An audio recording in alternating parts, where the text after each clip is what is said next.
Okay, so we want to dive back into applications. I know that's always a challenging thing, so we're just going to keep coming back to it. And at least for this section, we're going to come back to things that I hope are similar.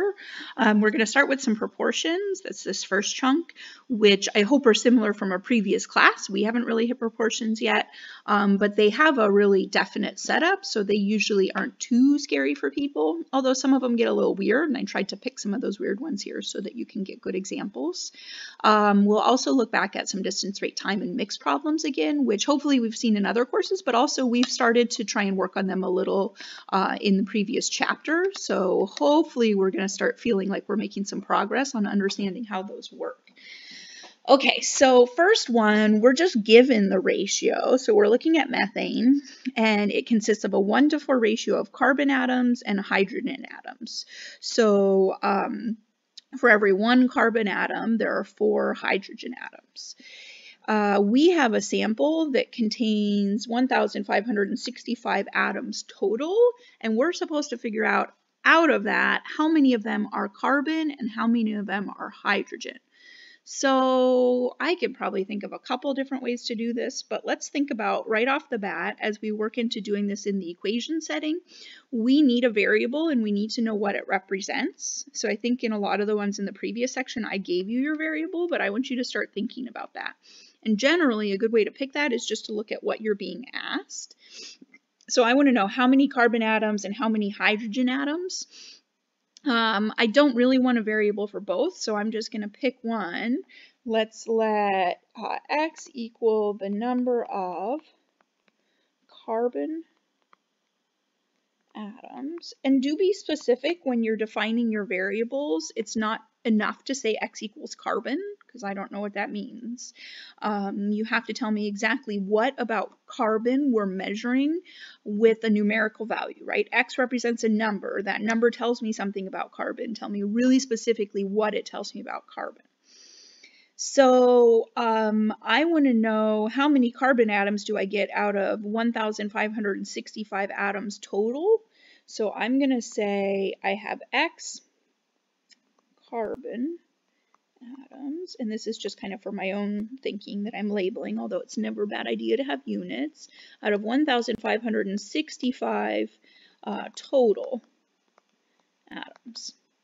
And what's a little tricky about this one, makes it not just your standard, is the ratio we're given isn't carbon atoms to total atoms, it's carbon to hydrogen.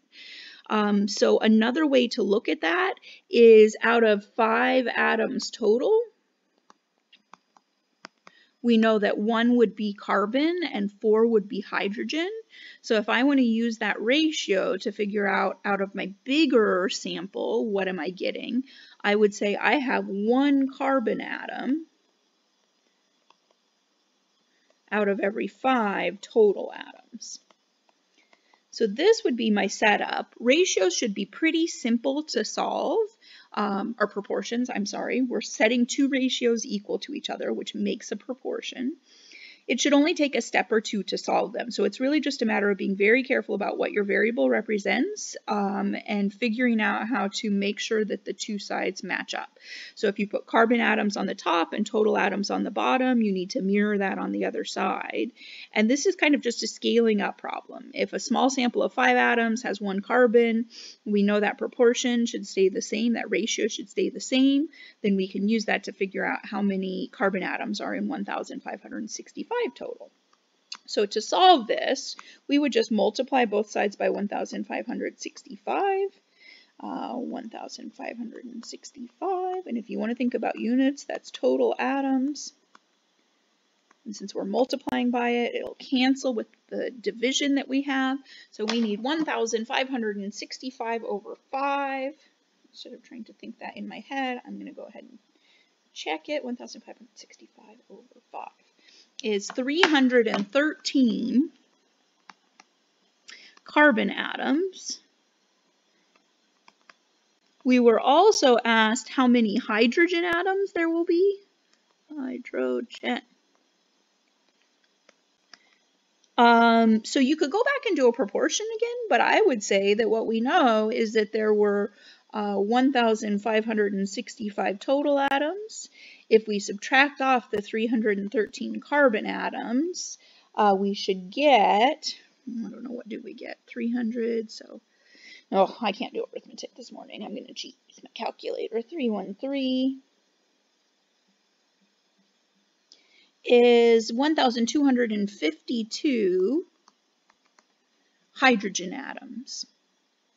Okay, and there is a part B to this one, but you don't necessarily have to set up and solve a ratio. You can if you're not quite sure.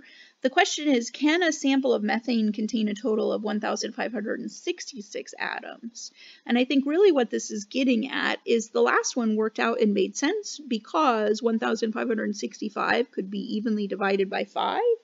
But if we did the same thing with 1,556, 1/5 of 1,566, we're going to get a decimal answer. So I think what we should get, 313 and a fifth, 0.2. And that's not going to work. We don't want a decimal part of an atom going on here. So I'm going to say here the answer is no. It doesn't work out unless it's the total is evenly divisible by 5. Oh my goodness. Okay, so there's one example of the type of problem we can solve with proportions.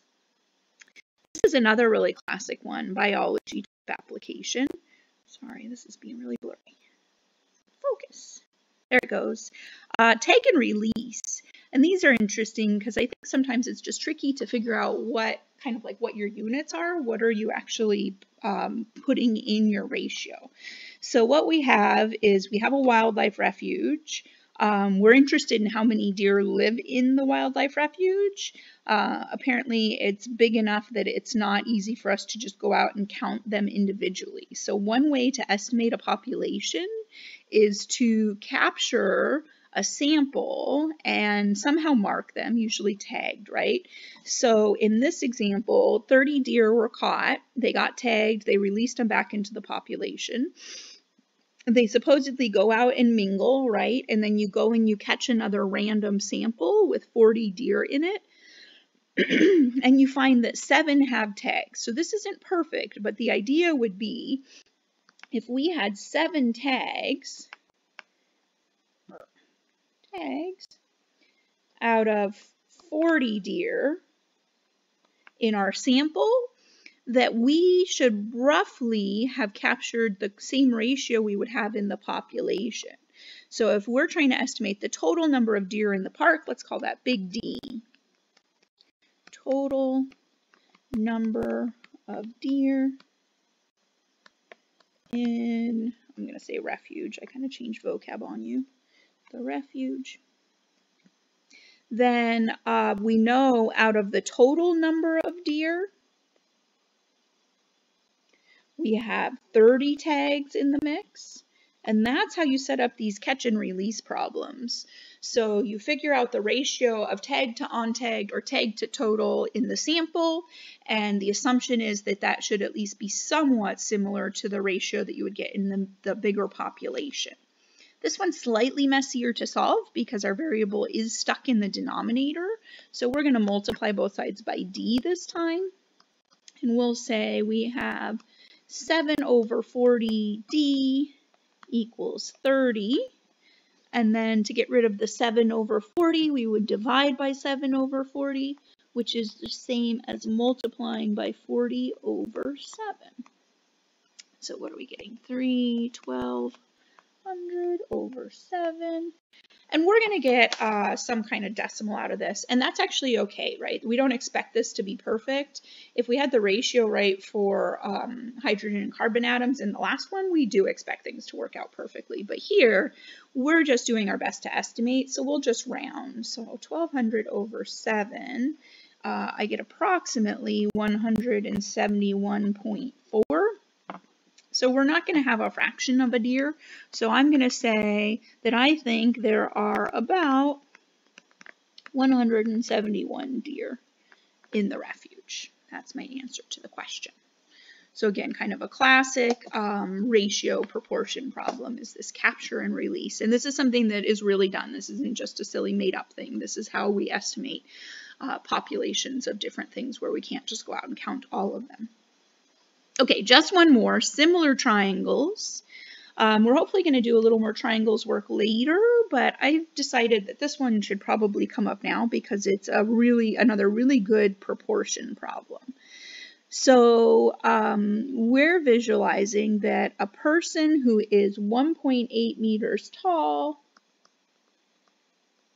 casts a shadow that is 6 meters long. So the idea would be that the sun is however high it is, and that the shadow is made by whatever angle the sun has. So we get this nice triangle, and it should be a right triangle, at least roughly, assuming the person is standing up straight. If we're talking about the same time of day, which we'll just assume here, we have a telephone pole, which I'm going to assume is taller than our person, and it casts a shadow, oh my goodness, 50 feet, we'll say 50 meters. 50 meters long, and we are interested in how tall the telephone pole is. So I'm going to call that h for the height of the telephone pole. When you're defining variables, if you can define in a picture, that's completely fine. Go ahead and do that. That works as well as words. And the idea would be that we should have the exact same angle. So whatever angle is here, this one should be exactly the same if it's the same time of day, same part of the world. Whatever angle is here should match this exactly, and they are both right triangles, or at least close enough that we can say that they are. So here's the deal. When you have two triangles with the exact same angles, they are called similar triangles. They don't have to be the same size. Triangles can scale up and get bigger or smaller without changing the ratio of sides, is basically how we would say this. So you can see I have my kind of more general situation down below, except what the heck is going on with the labels? I'm going to relabel. I don't know why they're labeled so weirdly. So here, we will label this side. So Z and C are supposed to correspond, and A and X are supposed to correspond. And then for B, we'll just use this one, B and Y. So these are supposed to be same angles, potentially a little bit different size triangle, although they look almost exactly the same size. So the idea with similar triangles is whether one triangle is bigger or not, if the angles are all the same, the ratios should be the same. So this picture, they've labeled the angles with letters. The kind of classic thing to do would be to label the sides with the same letters, only lowercase, or the same letters, only uppercase if we were starting with lowercase angles. So there's my side lengths. Sorry if this seems confusing, it's really not. The idea with similar triangles is if you, on the first triangle, take any ratio, so say side C to side A, that should equal the ratio of the corresponding sides in the other triangle. So Z to X should give us the exact same ratio as C to A, and that's where our proportion comes from. This would also be true if we took B to C. That should equal Y to Z. Just be careful, you can have triangles kind of flipped around. Be careful that you're comparing sides that are opposite the same angle, right? So angle B and angle Y are the same, which is why we're pairing up side B and side Y. So even if one of those triangles was flipped over, that would work. And so on. You can take, what am I missing? I have C over A, B over C. I could do A over B, A over C. I should get 6 of them. So there's 6 different fractions, ratios, that you can make out of the side lengths. You could also pair across fractions if you want to. I tend to stick with this one just because it's easy, but you could say if I compare side C to side Z, that should give me the same thing as, that tells me how much bigger or smaller C is than Z. We should be able to do the same thing. We should have the same ratio if we do B to Y. So that is an option, but I'm just going to stick with my first one. Within one of the triangles, pick a ratio of sides, and it should equal the ratio of the corresponding sides in the other triangle. So here, they're not flipped around or oriented in a weird way, so we should just be able to say on the big triangle, if I take the height and divide it by base, that should give me the exact same ratio as if I do it on the little triangle, height divided by base. That's supposed to be a 6. Okay, so to solve, I'm just going to multiply by 50, 1.8 over 6 times 50. So again, they should be fairly easy to solve. Let's see, we get 0.3 times 50, 15 maybe? We're not going to believe my arithmetic right now. 1.8 over 6 times 50. 15, I should have believed my arithmetic. 15 meters is the height of the telephone pole. And again, this is actually a real thing that you can do. You can use shadow length to help you figure out how tall things are. We could do it for tall trees as well. So it's not just a silly made up math thing. People actually do use this to figure out heights of things. Okay, so that should get you started on the ratio and proportion problems at the beginning of your applications homework.